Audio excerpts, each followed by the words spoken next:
এই জয়টো হৈছে ভাৰতীয় জনতা পাৰ্টীৰ জয়। আজি বিহাৰীবাসী সমূহ ৰাইজৰ জয়। ভাৰতীয় জনতা পাৰ্টী ৰাজ্যিক স্তৰৰ পৰা লৈ পেলাই আমাৰ একদম বুথ স্তৰলৈকে সকলো কাৰ্যকৰ্তা যেনেধৰণে এই নিৰ্বাচনত প্ৰচাৰ কাৰ্যত লাগিছিলে, গতিকে তাৰ কাৰণে এটা ভাল ফলাফল পাবলৈ আমি সক্ষম হ'লোঁ।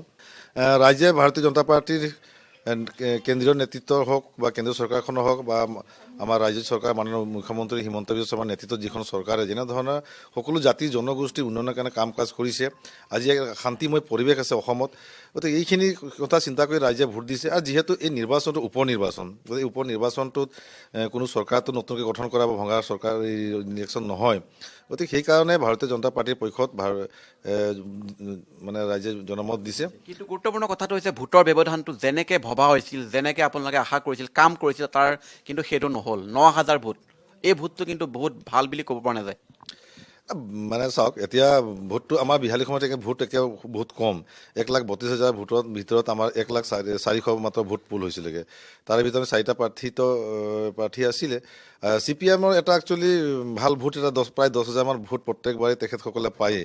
গতিকে এবাৰ মাত্ৰ 4,000 প্ৰায় 5,000 ভোট পাবলৈ সক্ষম হৈছে। গতিকে সেইখিনি ভোট মষ্টলি কংগ্ৰেছলৈ যোৱা এটা আমাৰ হেৰি হৈছে। আমাৰ যিটো ভোট আগতো আমি পাওঁ, 2021 চনতো আমাৰ বৰ্তমানৰ সাংসদ দত্ত ডাঙৰীয়া প্ৰায় 53,000 ভোট পাইছিলে।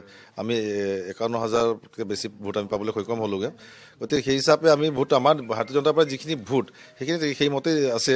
আচলতে আমি আশা কৰিছিলোঁ 15,000 পৰা 20,000 ভোট আমাৰ লিড থাকিব, কিন্তু আমাৰ ভোটিং পাৰ্চেণ্টেজ যিটো কম হ'ল। আমাৰ মানে 21 চনত আমি 80% এভভ আমাৰ ভোট পুল হৈছিলে। গতিকে ভোট পাৰ্চেণ্টেজ পুল হোৱাৰ এইটো এটা অন্যতম কাৰণ ভাবি আমি ভোটটো আমি কম পালোঁ।